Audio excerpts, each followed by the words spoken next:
So it's a new year, and what better way to start than taking a look at an episode that was requested for a review. The King of the Hill episode, returning Japanese. Also, Otter Palm, I will get to Steven Universe eventually. It's just hard to sit down and watch a show when my phone data is spotty at best, and the only time I have internet is at work when I can't watch the show. I haven't forgotten, I just don't have the ability to right now. So this episode starts off with Peggy trying to get the newspaper to pay for a family vacation. You couldn't possibly have thought you were the first to try this, could you? I love when Peggy is called out on her BS. It's Memorial Day, and Hank's father seems to be having some problems. Perhaps the Colonel will delight us with a war story? No, I don't want to talk no more about the 50 men I killed. Well, that's weird. My dad loves telling his war stories. Dee Dee asks Hank to cheer up Con, and Dale suggests that they all go for a steam in John Redcorn's new sweat lodge. We bring 7 hot stones into the center of the lodge. The heat will cause the body and mind to release their toxins. After a while, everyone starts having visions.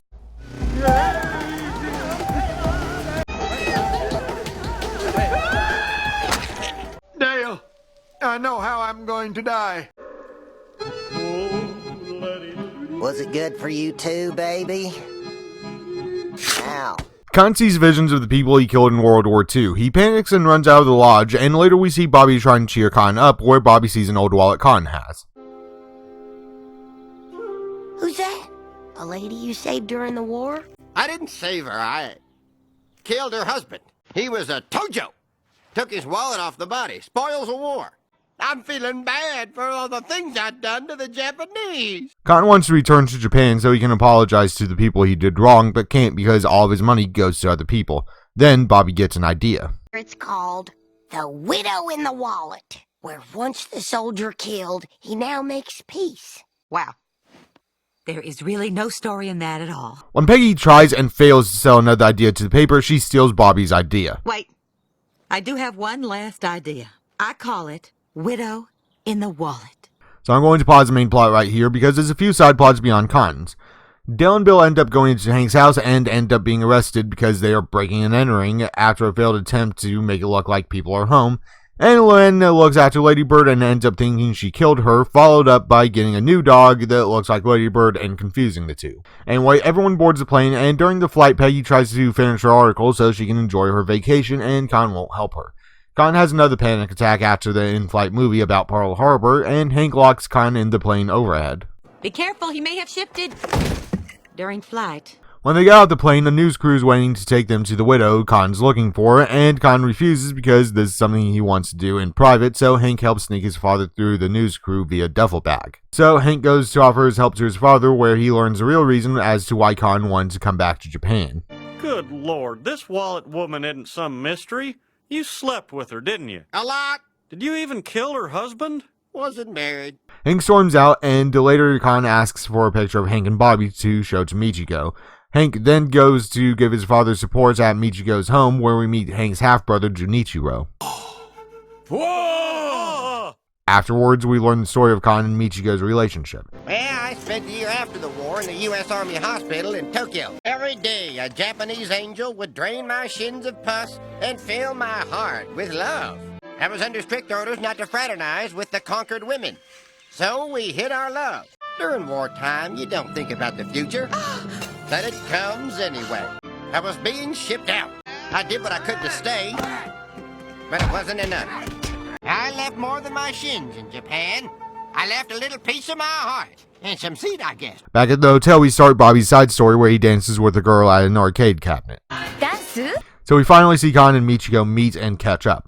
Well, it's been a crazy 50 years. After I got back to America, I had a nice, juicy porterhouse cooked medium rare, just the way I likes them. Got married twice, one ugly, one hot, and had 2 sons, Hank and my baby, Good Hank. I worked as a washerwoman to support my son, your son. After war, I ate rice hulls. For 10 years, I raised a child out of wedlock. Then, I found a man who would marry such a woman, my Wataru. We also see Hank try and form a bond with Junichiro. I work in propane and propane accessories. What kind of work do you do? Robots. Robots, huh? So Con asks for forgiveness, and Junichiro renounces the Hillblood he has, sending Con into a rage. I redeclare war on Japan! The next day, Khan is missing, and Hank tries to get Junichiro to help find him. Hank convinces his half-brother to help, and while they are searching, we see Khan roaming the streets, causing havoc. We see Hank and Junichiro searching, and they start bonding over beer, work, and medical issues when Junichiro gets a page from one of the businessmen they ran into, spots Khan. At the train station, they get caught up at the ticket vendor, and Hank gives Junichiro some advice. Look, in America, when the traditional way isn't working, we improvise. I'd suggest telling this gentleman to give you the information, or you'll kick his ass.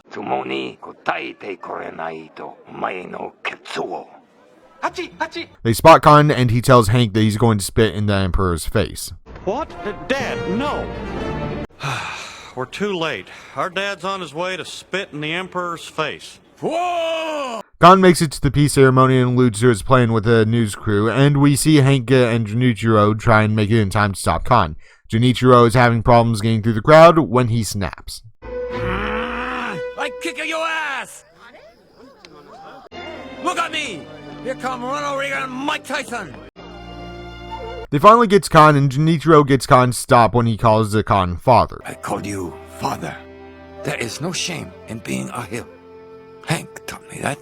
Khan accepts his medal and introduces his two sons to the Emperor. The next day, they return home, and Khan sends Bobby to say goodbye to the girl he met. Shh. Let's not spoil the moment with a lot of talk.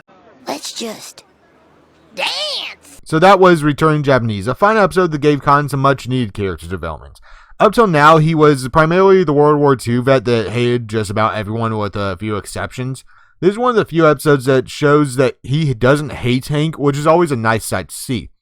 The only real bad thing is Peggy, and the subplots with Dale, Bill, and Lauren are fairly pointless beyond one good line out of Bill. And I cannot open the door as I am making love to my wife. We're doing it! This episode gets a 6 out of 10. It's not the best episode. There's nothing really overly amazing beyond some good comedy. How many women have you slept with? 5? 6? 273. Hey guys, just a quick reminder, if you want to support this channel, the best way is to subscribe and like the video. Also, if you want to see me review something, leave your suggestions in the comments below, and if you want to see each episode early, I have a Patreon, and it's only $1 a month to get everything early. Thanks for watching.